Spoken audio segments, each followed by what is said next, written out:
बिस्मिल्लाहिर्रहमानिर्रहीम अस्सलाम वालेकुम। मैं हूं ईसा नकवी। 45 साल से 45 ईयर्स से भारत और चीन के दरमियान एक अनरिटन रूल्स ऑफ एंगेजमेंट जो थे कि बॉर्डर के ऊपर जो उनका लाइन ऑफ एक्चुअल कंट्रोल है उसके ऊपर इन दोनों ममालिक के दरमियान रूल्स ऑफ एंगेजमेंट क्या होंगे, इनकी मिलिट्रीज़ कौन से प्रोटोकॉल्स को फॉलो करेंगी।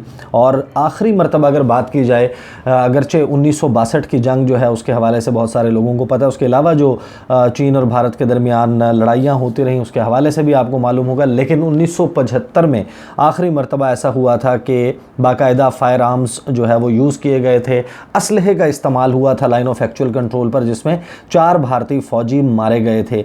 45 साल के बाद यानी कि 2020 में अब जो रीसेंट स्टैंड ऑफ है इसमें पहली मरतबा ऐसा हुआ है कि रूल्स ऑफ एंगेजमेंट जो हैं वो तब्दील हो गए हैं, उनको बाईपास कर दिया गया। वो जो मुआहदा था, वो जो अंडरस्टैंडिंग थी चीन और भारत के दरमियान, वो ख़त्म हो गई है। इसके 2 अकाउंट्स इस वक्त, और वो डिफरेंट अकाउंट्स हैं, डिफरेंट नरेशंस हैं, वो मौजूद हैं। मैं इस हवाले से तस्करा पहले भी कर चुका हूं कि ये मुकाम ईस्टर्न लद्दाख में और लाइन ऑफ एक्चुअल कंट्रोल पर जिस जगह ये सारा मामला चल रहा है वहां तक किसी भी मीडिया की रसाई सिर्फ़ और सिर्फ उन तर्जुमानों के ज़रिए है जो कि भारत की तरफ से भारत का वर्शन जो है वो जारी करते हैं और चीनी साइड जो है वो चीन का वर्शन जो है वो जारी करती है। लेकिन ये बात तय है क्योंकि दोनों अतराफ से ये कहा गया है कि गोली चली है, हवा में चली है, स्ट्रेट फायर हुए हैं, लेकिन गोली चली है। ये मौक़िफ़ है दोनों का। दोनों ने एक दूसरे पर इल्ज़ाम लगाया। मैं दोनों के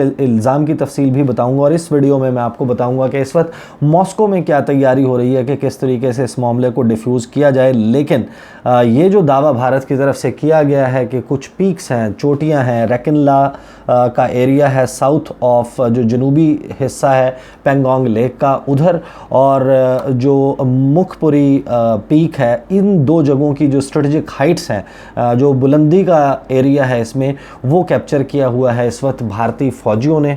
मैं आपको अंदाज़ा होगा, बहुत सारे लोग जो रेगुलरली फॉलो करते हैं, जो गुज़श्ता 2 वीडियोज़ हैं उसमें मैं इस बात का इजहार कर चुका था कि जो सारा मामला 29 और 30 अगस्त की और फिर 30 और 31 अगस्त की दरमियानी रात पेश आया, उसमें भारत ने जो फोर्स इस्तेमाल की है, स्पेशल फ्रंटियर फोर्स SFF, ये गोरिल्ला फोर्स है, इंतहाई सीक्रेट फोर्स है, जिसको भारत ने कभी एक्सेप्ट नहीं किया था कि इस किस्म की कोई फोर्स जो है वो एज सच एग्जिस्ट करती है। और इसमें तिब्बत से जो है वो लोगों को भर्ती किया गया। वो बागी जो तिब्बत की चाइना से अलहदगी चाहते हैं उनको बाकायदा भर्ती करके एक फ़ोर्स बनाई थी भारत ने, जिसका मकसद ये था कि वो तिब्बत में घुसकर कार्रवाइयाँ कर सके। इस फोर्स को अगर यानी कि ज़ाहिर है मैं उसकी तफसील बता चुका हूँ, ये फ़ोर्स क्या है, कितनी ख़तरनाक है, किस तरीके से ऑपरेट करती है, वो तफसील अगर आपने देखनी हो तो आप गुज़श्ता वीडियो में देख सकते हैं। लेकिन इस फोर्स के उस रात को जो कि 30 और 31 अगस्त की और 29 और 30 अगस्त की दरमियानी रात थी, इसमें इस फोर्स के इस्तेमाल से ये बात तय थी कि अब चीन की तरफ से रिएक्शन आएगा। अब वो रिएक्शन जो है वो मैं आपको पहले जो भारतीय वर्जन है वो बता देता हूँ कि भारत ने ये कहा कि हमारे पास, क्योंकि अब ये 2 हाइट्स जो इन रैकिनला में साउथ, अगेन जो साउथ है, जो जनूबी किनारा है पेंगोंग लेक का, वहाँ पर मुखपुरी पीक के ऊपर भी कंट्रोल जो है वो इस वक्त भारत का है। और ये कंट्रोल इसी अगस्त के आखिरी हफ्ते में जो चीन और भारत की ताज़ा लड़ाई हुई उसमें भारत ने ये कंट्रोल हासिल किया। अब भारत का मौक़िफ़ ये है कि चीनी फ़ौजी थे 50 के करीब, जिन्होंने आकर इन पीक्स के ऊपर से भारतीय फ़ौजियों को हटाने की कोशिश की। उसके बाद जो है वो भारत का मौक़िफ़ ये है कि इन चीनी फ़ौजियों में कुछ फ़ौजी ऐसे थे कि जिन्होंने परसुएड किया अपने साथियों को कि ऐसा ना किया जाए। अब ये इतना एक अजीब व गरीब किस्म का वर्शन है। और फिर इन्हीं फ़ौजियों में से किसी ने फायरिंग की, हवा में फायरिंग की, और फिर चीनी फ़ौजी खुद ब खुद वापस चले गए। ये बाकायदा जो है वो मौक़िफ़ 2 से 3 क्वार्टर से इंडियन मिलिट्री से भी आ गया है। उनकी जो ज़राए जिनके ज़रिए वो लीक करते हैं मीडिया को इन्फॉर्मेशन, उसके ज़रिए भी मीडिया ने इसको रिपोर्ट किया है। उसके बाद जो चीनी वर्शन है, चीनी वर्शन इससे बिल्कुल मुख्तलिफ है। वो उन्होंने कहा कि बाकायदा भारत ने एक इंतहाई सख्त किस्म की मिलिट्री प्रोवोकेशन की है और अब इसके लिए जो है वो स्टेप्स लिए जाएंगे बीजिंग की तरफ से।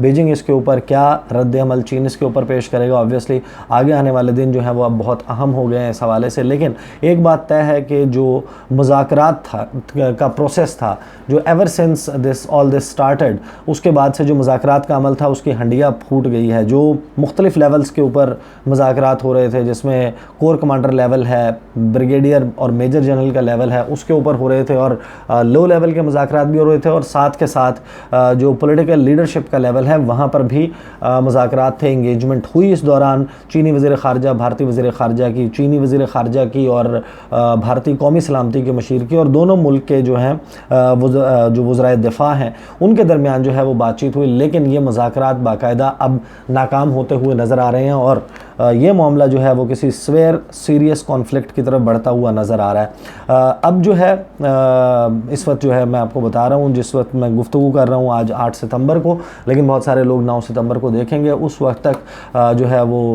वज़राए ख़ारजा पाकिस्तान के वज़ीर ख़ारजा शाह महमूद कुरैशी वो मॉस्को पहुँच चुके होंगे। साथ ही भारत के वज़ीर ख़ारजा सुब्रमण्यम जयशंकर और चीन के वज़ीर ख़ारजा वैंग यी, ये तीनों जो है वो पहुँचेंगे मॉस्को। मुलाकात होनी है भारतीय वज़ीर ख़ारजा और चीनी वज़ीर ख़ारजा की।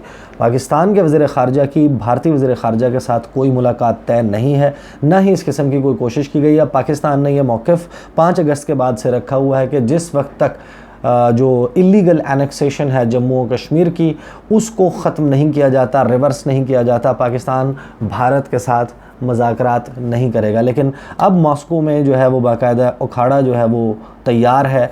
उसके लिए बाकायदा रशिया के जो डिप्टी हेड ऑफ मिशन है दिल्ली में, उन्होंने बात करते हुए कहा कि अगरचे मॉस्को जो है, रूस जो है वो इस सारे मामले में मीडिएशन नहीं करवा रहा, सालिस का किरदार अदा नहीं कर रहा, लेकिन इस सारे मामले में जो है वो उन्होंने कहा कि बातचीत होनी चाहिए। भारत और चीन को मुज़ाकरात के ज़रिए ये मसला हल करना चाहिए। पाकिस्तान के हवाले से भी उन्होंने तज़किरा किया, लेकिन उसमें जो है वो उन्होंने कहा कि बातचीत जो है उससे कॉमन ग्राउंड तलाश करें, एक ऐसा जो है मुश्तरका ज़मीन तलाश करें भारत और पाकिस्तान के, जिसके तहत जिन कॉमन ग्राउंड्स के ऊपर पाकिस्तान और भारत के दरमियान बातचीत हो सके।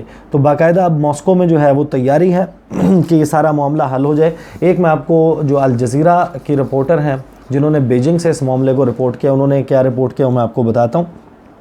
उन्होंने कहा कि जो चीन का मौक़िफ़ है कि soldiers cross the line of actual control in the western border region on Monday and opened fire to threaten the Chinese border patrol defence officers.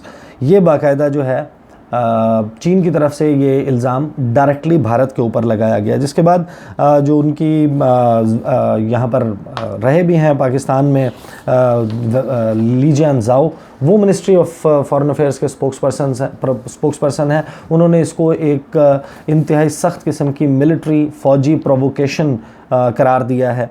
उसके बाद जो है जो रिपोर्टर हैं कैटरीना, वो रिपोर्ट करते हैं कि as a result China's military said it was forced to take counter measures, कि उसने काउंटर मेजर्स लिए, उसने जवाब दिया। बल्कि अलबत्ता उन्होंने ये कहा है कि हमें ये नहीं मालूम कि इसमें किसी शख्स की या किसी भारतीय फ़ौजी की हलाकत हुई है कि नहीं। उसके बाद भारत ने फौरी तौर के ऊपर इस ट्रांसग्रेशन को जो है वो डिनाई किया। उन्होंने कहा कि Chinese border forces blatantly violated the agreements and started firing a few rounds in the air to intimidate their Indian rivals। अब फायरिंग का इल्ज़ाम भारत ने चीन के ऊपर और चीन ने भारत के ऊपर लगाया है। उसके बाद जो है इसमें एक जो इम्पॉर्टेंट बात जिसको आप समझ सकते हैं कि जो वेस्टर्न थिएटर कमांड है पीपल्स लिबरेशन आर्मी की, चीनी फ़ौज की, उसके स्पोक्सपर्सन हैं ज़ैंग शुइली। उन्होंने कहा है कि India had violated agreements reached by the two countries and warned their actions could easily cause misunderstanding and misjudgements, के इससे मामला बहुत ज़्यादा बिगड़ सकता है। तो ये बाकायदा एक तरीके से उन्होंने अपने तौर पर जो है वो धमकी भी दी है। ये धमकी आमेज़ पैगाम भी हो सकता है, इसको कह सकते हैं। उसके बाद जो है India's military has also reportedly changed its rule of engagement allowing troops to carry guns. ये बाकायदा स्टेटमेंट जो है वो ना तो भारत की तरफ से दी गई है ना चीन की तरफ से दी गई है, लेकिन जब इंडियन मीडिया या मैं टाइम्स ऑफ इंडिया के उसके ऊपर अगर आप देखें जाके, अल जज़ीरा के ऊपर जाके देखें, तो आपको ये अंदाज़ा होगा कि बाकायदा ये अब रिपोर्ट किया जा रहा है कि भारत की मिलिट्री ने, भारत की फ़ौज ने रूल्स ऑफ इंगेजमेंट उनको तब्दील कर दिया है लाइन ऑफ एक्चुअल कंट्रोल पर चीन और भारत के दरमियान, और मामला जो है वो अब किसी लड़ाई की तरफ बढ़ सकता है। जो गुज़श्ता 2 वीडियोस हैं उसमें मैंने पूरा ये बैकग्राउंड एक्सप्लेन किया, आप जाकर देख सकते हैं। ये एक डेवलपिंग स्टोरी है जिसके ऊपर आने वाले दिनों में भी बात करते रहेंगे। अगली वीडियो में आपके साथ मुलाकात होगी। मुझे इजाज़त दीजिए। अल्लाह हाफ़िज़।